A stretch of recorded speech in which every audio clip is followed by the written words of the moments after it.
Naguib Sawiris is chairman of Orascom Telecom, and in April he founded the Free Egyptians Party, which aims to promote capitalism. He joins us now on the phone from Italy. Mr. Sawiris, thank you so much for joining us on the phone.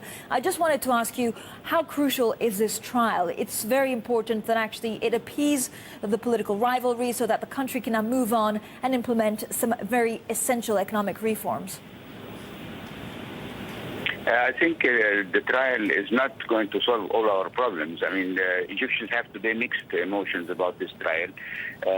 Some are feeling a little bit nostalgic. You know, it's the president we had for 30 years.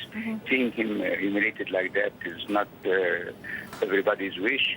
The other party thinks it's a good lesson for all these leaders around us, like Assad and Gaddafi, who are murdering and killing their people. And they should see that justice will prevail in the end, and the blood of the murderers will be not given for nothing. You know, so there are mixed emotions here, but I don't think this trial is going to solve our problems. And what will you be pushing after the elections in terms of economic policy? Of course, you're going to be faced with the same question that we're faced here in Europe and in the US: economic growth versus spending, especially in the public sector, versus austerity measures and cutting the deficit. Unfortunately, I mean, we have two problems today. One is the fight between the liberal, pro-market, open economy, and also liberal in their thinking, and the religious forces that are trying to drive our country and take power after the revolution. This is a very serious problem we have today, because we don't want to see Egypt as another Iran, you know. The other struggle on the economy, of course, this revolution has brought some criticism to the free economy and the capitalist government of the past. You know, we are still fighting to say, okay, the model is right. There were some mistakes in the implementation, but the model remains right.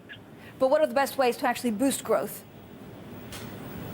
The best way is to accelerate these elections and have a respectable civil government that is going to ensure the civil state nature of Egypt not to become a religious state, that will adopt the right economic program, which we believe is the free economy model, with a social angle, to make sure that the mistakes of the past don't get repeated, which means that the growth that happened in GDP should trickle down to the lower bracket society elements, you know.